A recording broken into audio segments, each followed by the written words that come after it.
Time to get this party started. Time to get this party started. Let's get on with some equations and expressions. Yeah, that's why I lost my singing job. All right, ladies and gentlemen. Topic 3, page 774. We're continuing with expressions and equations. We're going to rewrite literal equations. Yes, you should know what a literal equation is by now because you read page 774 at the top. We're going to rewrite literal equations to solve for a different variable. Our essential question, how can you solve a literal equation for a different variable? So at the top of page 774, you should have taken some notes, and you would have said that a literal equation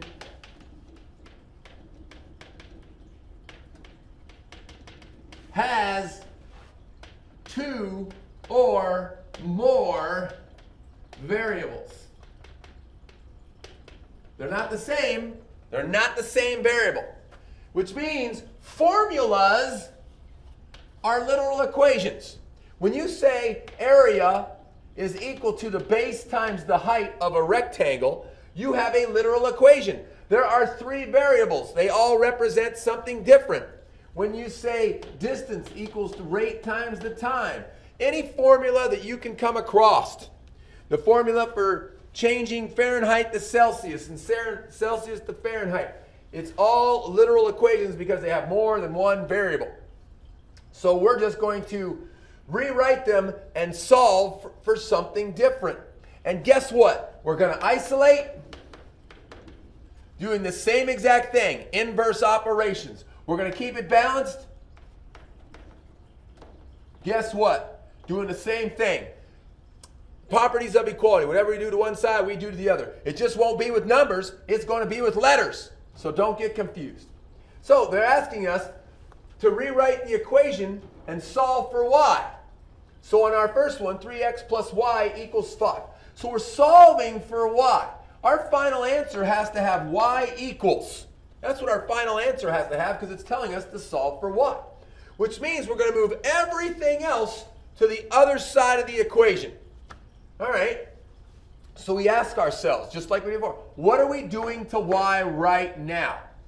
Well, all we're doing is adding 3x. Because this 3x is a positive, we're adding 3x. So the inverse would be to subtract 3x. So if I subtract 3x from both sides, can I take 3x directly away from 5?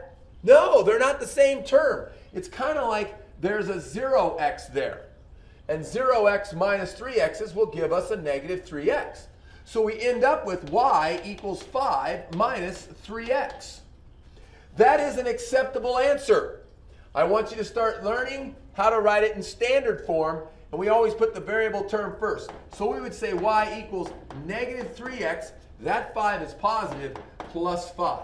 However, either one of those answers, if you left me with this one, I would be tickled pink that you got it down. Moving right along. We have 2x minus y equals 7. So once again, we're solving for y. What are we doing right now with y? Think.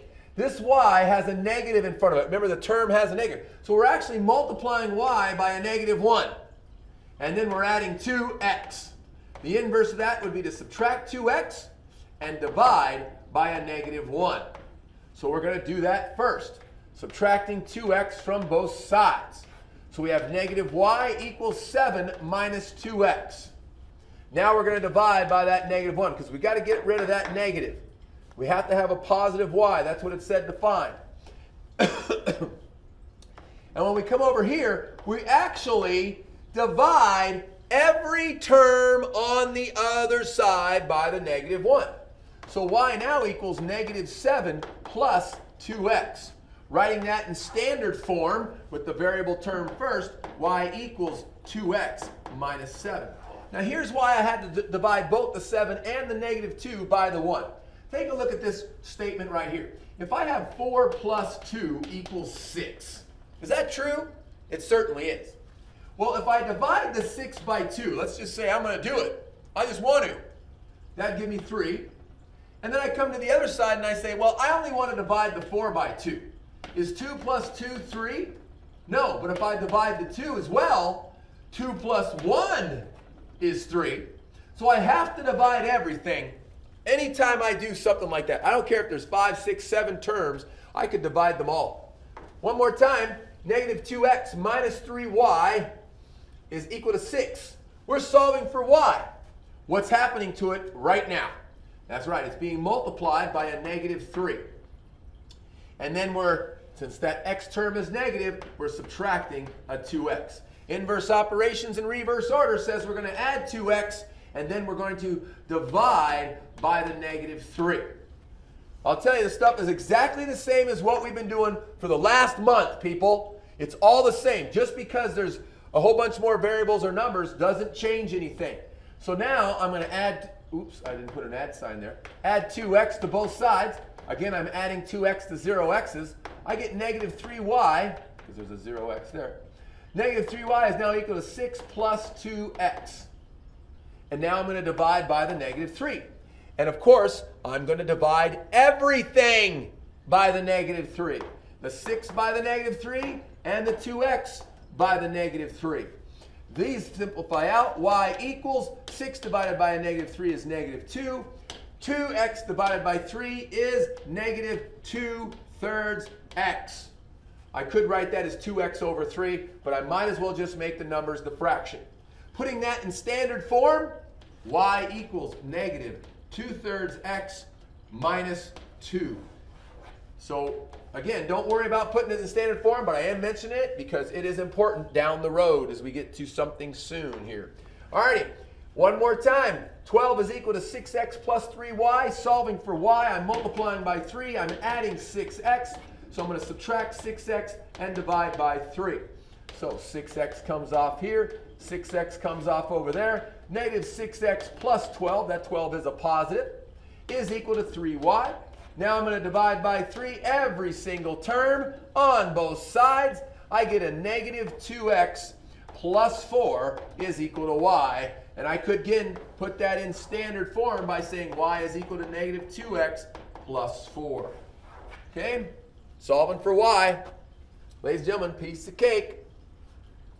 Now we're going to go to these literal equations. Why? Because there's more than one variable, and guess what? There are no numbers at all. Woo! Does that throw us for a loop? Not really. Same thing. Isolate, keep balance. This one says solve for h. What is happening with h right now? I'm multiplying by b. What's the inverse? Divide by b. So I'm going to divide this side by b and divide that side by b. So h is equal to a divided by b. Yeah, that's it. It's really that straightforward. Let's try another one. We're going to solve for b again. Or we're going to solve for b. We solved for h last time. We're going to solve for b. So what is happening with b right now? We're multiplying it by 1/2. We're also multiplying it by h. And again, it doesn't matter which one we do first. I like getting rid of the fractions. I do. So I'm going to multiply the whole darn thing by 2. Right? So that means on this side, the 2 simplifies out. That leaves us with bh. On the other side, 2 times a is 2a. By the way, if I divided by 1/2, I would be multiplying by 2 because I'd be multiplying by the reciprocal if I did that. And then because I want to get rid of that h, I'm going to divide by h. So b is equal to 2a divided by h. There we go. Let's try it again with a little more complicated formula. The formula for the surface area of a square pyramid, yeah, we're going to learn this later, is x squared plus 2 times xl. Solve for the formula for the slant height. We don't need to know what all these L letters and everything stand for right now. We just know that we're going to solve for this L that they're telling us is the slant height. So our final answer, L equals. So moving right along, what is happening with L? I'm multiplying L by 2x, and I'm adding an x squared. The inverse would be subtract x squared and divide by 2x. So I'm going to come over here. I'm going to subtract this x squared and subtract x squared from over there. What does that leave with me? S minus x squared equals 2xl. Dividing by the 2x, dividing by the 2x. L equals s minus x squared divided by 2x. People, this is an x squared and there's a 2x on there. We can't take that. We can't simplify that any further because that x squared is connected with a subtraction sign at top. Because remember, order of operations says you do what's inside the grouping symbols first. So L equals S minus X squared divided by 2X. And that's our first video for tonight. The next one will be a lot quicker, but let's get our quick write done first. 2 parts to this one. Go ahead and pause the video, write them down, get yourself a treat, and come back and see us for our second video tonight.